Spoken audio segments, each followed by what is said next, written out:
Xott fil-kummenti tiegħu mingħajr ħafna dettalji minkejja li kien issikkat mill-ġurnalisti, id-Deputat Prim Ministru Ministru tas-Saħħa Chris Fearn ikkonferma li l-Gvern reġa' qed jinnegozja ma' Stewart Healthcare.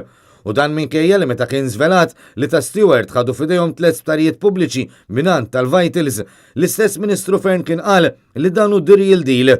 Iżdissa jidher li dan ir-real deal qed jerġa' jkun diskuss mill-ġdid. Iva qegħdin niddiskutu kif nistgħu nieħdu servizzi għall-Isptar ta' Għawdex u anke eventwalment għal-Malta illi l-Stewart Healthcare jaħdmu fl-Amerika ma kinux fil-concession agreement għax kien ma' Vitals. Issa għal Stewart u għandna l-opportunità qegħdin naraw kif nistgħu nżidu aktar servizzi li kun qegħdin nieħdu. Il-ftehim ma' Stewart Healthcare jagħti l-konċessjoni lil din il-kumpanija biex tmexxi l-Isptar San Luqa, l-Isptar Kering Grek u l-Isptar Ġenerali ta' Għawdex għal 30 sena. Iżda sal-lum għadu mhux magħruf x'kien hemm fil-kuntratt biex din il-kumpanija ħadet l-isptarijiet minn idejn Vitals Global Healthcare.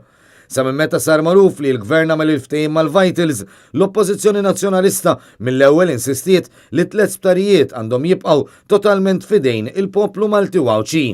Ftit tal-jimilu rapporti fil-medja lokali qalu li anqas minn sena mill-ftehim ma' Stewart Healthcare, il-Gvern qed jerġa' jinnegozja xi aspetti mill-kuntratt.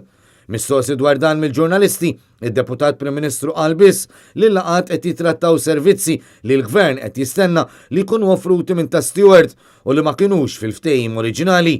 Minnaħa l-oħra huma weġiebx jekk dawn il-laqat ġodda u se jwaslu għal xi dewmien fil-miri stabbiliti imħabbra xhur ilhom il-Gvern.